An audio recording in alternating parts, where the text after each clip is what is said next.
much there, Zach. We have some breaking news also this morning. A shooting that happened overnight at a convenience store in Kentwood leaves one person dead. Police say the shooting happened around 11 p.m. last night at the four-way quick stop on 213 Avenue E, Kentwood.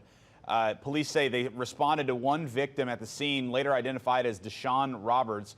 Police arrested the suspect of the crime, DeMarcus Blount, and booked him into the Tangipahoa Parish Jail on one count of second-degree murder and illegal use of a dangerous weapon. Police say the initial investigation showed surveillance footage of a verbal argument in the store that went out into the parking lot and took place between Roberts and Blount, where both people presented weapons, but only Blount appeared to fire a shot. Police urge anyone with information to contact the police department.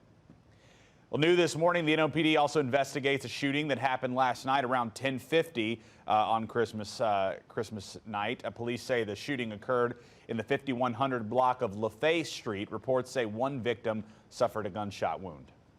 NOPD is also investigating another shooting in the 1200 block of Columbus Street. That's in the 1st District. Reports say one female victim was later transported to a hospital. There's no further details at this time about that shooting. If you know anything, you're urged to contact the NOPD or Crime Stoppers.